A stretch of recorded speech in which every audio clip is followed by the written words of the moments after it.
ஏராளமானோர் அங்கு கோயில்களில் கூடியிருந்து கோவிந்தா கோவிந்தா முழக்கத்தோடு பெருமாளை வரவேற்பதற்காக தயாராக இருக்கிறார்கள். தொடர்ந்து பேசலாம். ஸ்ரீரங்கத்திலிருந்து நேரலையில் இணைந்திருக்கிறார் லெனின். அங்கு இருக்கக்கூடிய தகவல்கள் என்ன அப்படிங்கறத கேட்டு பெறலாம். லெனின், அங்கு மக்கள் எவ்வளவு பேர் கூடியிருக்கிறாங்க?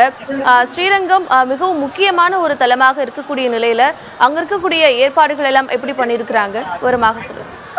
108 வைணவ திருத்தலங்கள்ல முதன்மையானதாக போற்றப்படக்கூடியது ஸ்ரீரங்கம். காவிரி கொள்ளிடம் கரைகளுக்கு நடுவே இருக்கக்கூடிய அந்த மணல்மேட்டு பகுதியில் ஒரு ஸ்ரீரங்கம் கோவிலானது அமைந்திருக்கிறது. இது 108 வைணவ திருத்தலங்களில் முதன்மையானதாக போற்றப்படுகிறது. இங்கு வருடம் முழுவதும் திருவிழாக்கள் கொண்டாடப்படுவது என்பது வழக்கம். ரங்கநாத பெருமாளுக்கு இந்த குறிப்பாக இந்த மார்கழி மாதம் நடக்கக்கூடிய இந்த விழா ரொம்ப முக்கியத்துவம் வாய்ந்த விழாவாக பார்க்கப்படுகிறது. இந்தியாவுடைய பல்வேறு பகுதிகளிலிருந்தும் தமிழ்நாட்டினுடைய பல்வேறு மாவட்டங்களிலிருந்தும் இங்கு பல்லாயிரக்கணக்கான மக்கள் இங்கு கூடியிருக்காங்க. கடந்த ஆண்டு இந்த பரமபத வாசல் திறப்பு நிகழ்ச்சியை காண்பதற்காக 2 லட்சம் பக்தர்கள் வந்திருந்தாங்க. இந்த ஆண்டு அதை காட்டிலும் கூடுதலாக 2 லட்சம் பக்தர்களுக்கு மேலாக இந்த திருச்சியில கூடியிருக்காங்க, ஸ்ரீரங்கத்தில் கூடியிருக்காங்க. அவர்கள் வரிசையாக இந்த கோவிலுக்குள் தரிசனம் செய்து இந்த பரமபத வாசல் வழியாக பொதுமக்கள் பக்தர்கள் வெளியேறுவதற்கு ஏற்ப 3000க்கும் மேற்பட்ட போலீசார் பாதுகாப்பு பணியில் ஈடுபட்டிருக்காங்க. அது மட்டும் இல்லாம அவர்கள் வெளியேறுவதற்கு அதற்கான பாதையை தடுப்புகள் அமைத்து முறையாக அந்த கோவிலை சுற்றிலும் ஏராளமான அந்த இரும்பு வேலிகளை கொண்டு தடுப்புகள் அமைத்து அவர்கள் எந்த தடையும் இல்லாமல் கோயிலுக்குள் வருவதற்கான ஏற்பாடுகளை காவல்துறையினரும் கோவில் நிர்வாகத்தினரும் செய்திருக்காங்க. இன்னும் சற்று நேரத்தில் இங்க பரமபத வாசல் என்பது திறக்கப்பட இருக்கிறது. இங்கிருந்து 1000 கால் மண்டபத்திற்கு நம்பெருமாள் அங்கு கொண்டு போய் அமர வைக்கப்பட்டு அதற்கு பிறகு இன்று இரவு வரை எங்க பக்தர்கள் இங்க தொடர்ச்சியாக வழிபாடு நடத்த இருக்காங்க. கார்த்திகா, லெனின், தொடர்ந்து இரவிலிருந்தே பக்தர்கள் அங்கு இருக்கிறதாக நம்ம பார்க்கிறோம். இரவு எத்தனை மணியிலிருந்து பக்தர்கள் அங்கு கூடி இருக்கிறாங்க? விரதமிருந்து பக்தர்கள் அங்கு பெருமாளை தரிசிக்கக்கூடிய நிலையில் இரவிலிருந்து அவர்கள் இருக்கக்கூடிய அந்த நிலவரங்களை பதிவு குறிப்பா நேற்று மாலை 6 மணியிலிருந்தே இந்த ஸ்ரீரங்கம் முழுவதும் காவல்துறையினருடைய கட்டுப்பாட்டுக்குள்ளேயும் இந்து சமய அறநிலையத்துறை அதிகாரிகளுடைய கட்டுப்பாட்டுகளும் வந்துவிட்டது. குறிப்பாக இங்கு வரக்கூடிய பக்தர்கள் இன்று காலை அதிகாலை இந்த பரமபத வாசல் கடந்து செல்ல வேண்டும், அந்த பரமபத வாசல் நிகழ்ச்சியை காண வேண்டும் என்பதற்காக நேற்று மாலை 6 மணி முதலே திருச்சி ஸ்ரீரங்கத்தை நோக்கி படையெடுக்க தொடங்கிவிட்டார்கள். அந்த அடிப்படையில் இங்கு இருக்கக்கூடிய ஸ்ரீரங்கத்தினுடைய அனைத்து பிரகாரங்களிலையும் அந்த பக்தர்களுடைய கூட்டம் என்பது அதிகரிக்க தொடங்கியது. இந்த பக்தர்கள் கூட்டம் அதிகரிக்க தொடங்கியதை தொடர்ந்து ஆங்காங்கே தடுப்புகள் அமைத்து போலீசார் வாகனங்களை ஒழுங்குபடுத்தி கார்கள் மற்றும் பேருந்துகளை உரிய இடத்தில் நிறுத்துவதற்கான அனுமதி, அதே போல இருசக்கர வாகனங்களை நிறுத்துவதற்கான அதற்கான தனி பாதை, இப்படி ஒவ்வொரு இடங்கள்லயும் அந்த வாகனங்கள் எல்லாம் தடுத்து நிப்பாட்டிட்டாங்க. பக்தர்களை மட்டும்தான் இந்த கோயில் பிரகாரங்களுக்குள் அனுமதித்தார்கள். அந்த அடிப்படையில கோயிலுக்குள் இங்க 1000 கால் மண்டபமாக முன்பாக இருக்கக்கூடிய அந்த மணல் பரப்புல நேற்று இரவு ஒரு 10 மணிக்கே ஒரு 6000க்கும் மேற்பட்ட மக்கள் படுத்து உறங்கி இந்த நிகழ்ச்சியை காணணும் அப்படிங்கிறதுக்காக காத்திருக்க தொடங்கினாங்க. அந்த கூட்டம் படிப்படியாக அதிகரித்து தற்போது இந்த கோவில் சுற்றிலும் கிட்டத்தட்ட ஒரு 80,000க்கும் மேற்பட்ட மக்கள் நீண்ட வரிசையில காத்திருப்பதை நம்மால் காண முடிகிறது. கார்த்திகா, லெனின், தொடர்ந்து நாம் மீண்டும் இணையலாம். அங்கு இருக்கக்கூடிய தகவல்களை மீண்டும் நாம் பதிவு செய்ய வேண்டியிருக்கிறது. விவரங்களுக்கு நன்றி லெனின். தற்பொழுது இந்த வைகுண்ட ஏகாதசி குறித்த பல்வேறு சிறப்புகளை தொடர்ந்து ஆன்மீக சொற்பொழிவாளர்கள் நம்மிடையே பேசிக் கொண்டிருக்கிறார்கள். அந்த வகையில் செய்தி அரங்கத்திற்கு சுமதி ஸ்ரீ ஆன்மீக சொற்பொழிவாளர் வந்திருக்கிறார். அவரை வரவேற்று நாம் அவரிடம் பேசலாம். மேடம், வணக்கம். இந்த வைகுண்ட ஏகாதசியை பொறுத்த வரைக்கும், இந்த வருஷம் வர வைகுண்ட ஏகாதசியை பொறுத்த வரைக்கும் ஏற்கனவே ஜனவரியிலேயே ஒரு வைகுண்ட ஏகாதசி வந்ததாகவும் இது 2வது வைகுண்ட ஏகாதசி அப்படின்னு சொல்றாங்க.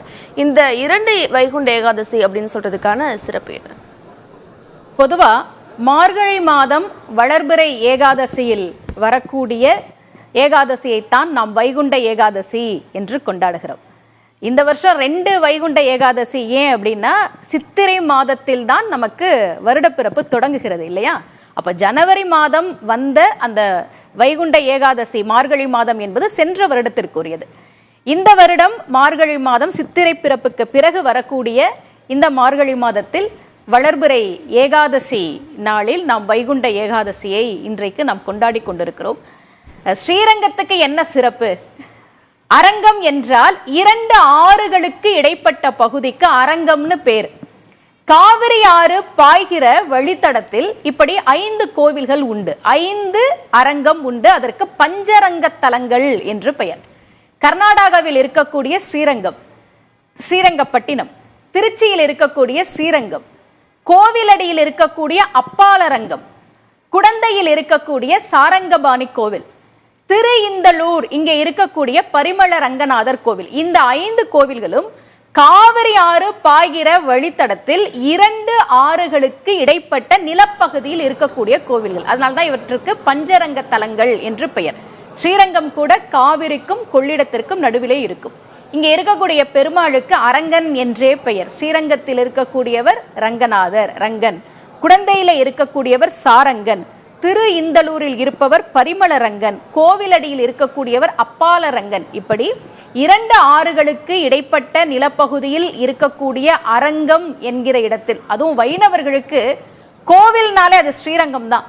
நான் கோவிலுக்கு போறேன் அப்படின்னு சொன்னா அது ஸ்ரீரங்கத்துக்கு போகிறேன் என்பதாகத்தான் பொருள். சைவர்களுக்கு எப்படி கோவில் என்றால் அது தில்லையை குறிக்குமோ, அதே போல வைணவர்களுக்கு கோவில் என்றாலே ஸ்ரீரங்கம் தான். அங்கே நம்பெருமாள் சொர்க்கவாசல் கடப்பதற்காக, பரமபத வாசல் கடப்பதற்காக புறப்பாடாகி வந்திருக்கின்ற அந்த காட்சியை பார்த்து கொண்டிருக்கிறோம்.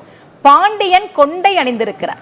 சுந்தர பாண்டியன் கொடுத்த கொண்டை அது. பாண்டியன் கொண்டை அணிந்திருக்கிறார், கிளி மாலை அணிந்திருக்கிறார், கௌஸ்துபம் அணிந்திருக்கிறார். ரத்னாங்கி சேவையில் சேவை சாதிக்கிற அந்த பெருமாளை நாம் பார்த்து கொண்டிருக்கிறோம். எத்தனை அழகு நம் பெருமாள்! ஏன் அவருக்கு நம் பெருமாள்னு பேரு? ஒரு குறிப்பிட்ட காலகட்டத்தில் அந்த சிலையை, உற்சவர் மூர்த்தத்தை பாதுகாக்க வேண்டிய நிர்பந்தம் நமக்கு ஏற்பட்டது. அப்படி கொஞ்ச நாள் அவங்க பாதுகாத்து வச்சிருந்துட்டு திரும்ப அந்த மூர்த்தத்தை எடுத்துட்டு வராங்க. இது அந்த மூர்த்தம் தானா, அந்த உற்சவ மூர்த்தி தானான்னு ஒரு சந்தேகம். எப்படி கண்டுபிடிக்கிறதுன்னு தெரியல. அப்போ கண் பார்வை இல்லாத ஒரு மாற்றுத்திறனாளி, அவருக்கு கண்ணே கிடையாது.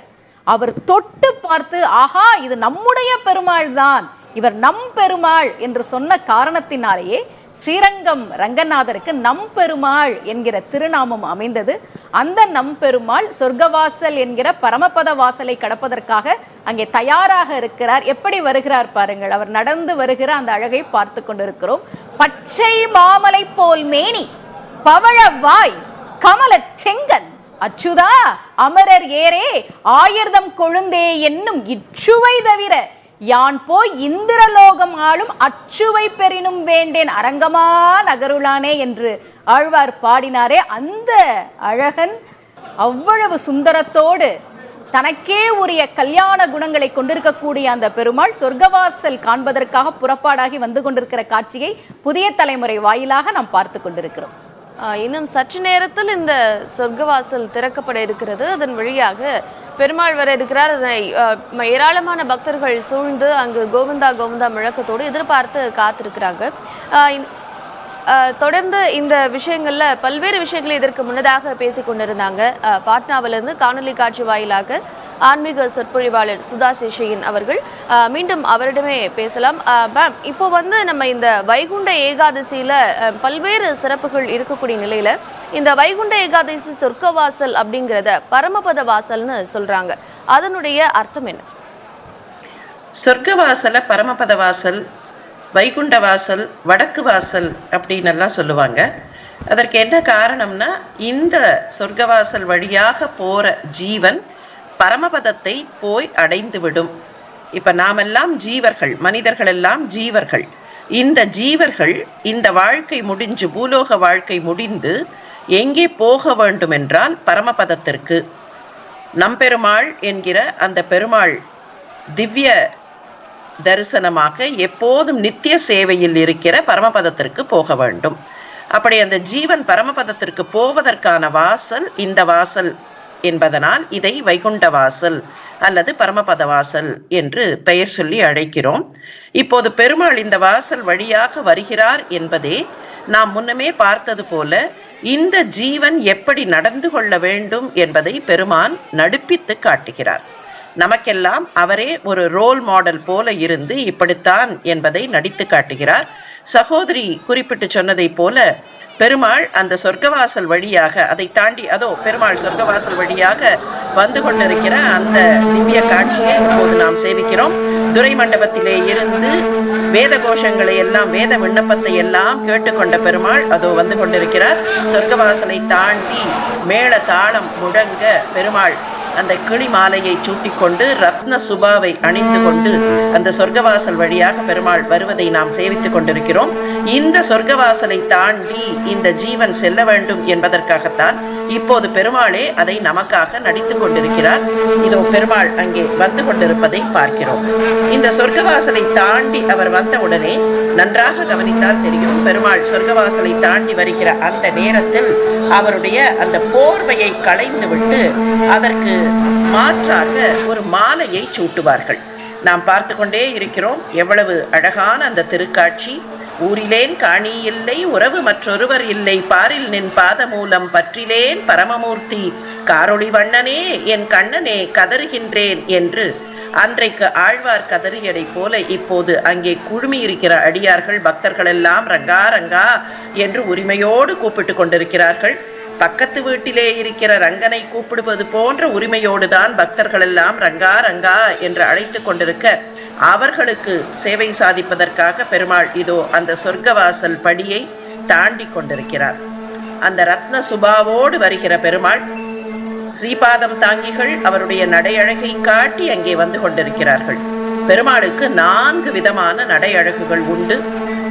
சிங்கத்தை போல நடக்கிற நடை சிம்மகதி, புலியை போல நடக்கிற நடை வியாக்ரகதி, ரிஷபத்தை போல நடக்கிற நடை ரிஷபகதி, யானையை போல நடக்கிற நடை கஜகதி என்று 4 விதமான கதிகள் உண்டு. இப்போது பெருமாள் மெல்ல அடியார்களுக்கு காட்சி கொடுப்பதற்காக மெல்ல அந்த சொர்க்கவாசல் பகுதிக்கு ஏழ பண்ணி கொண்டிருக்கிறார்கள் பெருமாளை. பெருமாள் சொர்க்கவாசலை அடைந்து விட்டார்.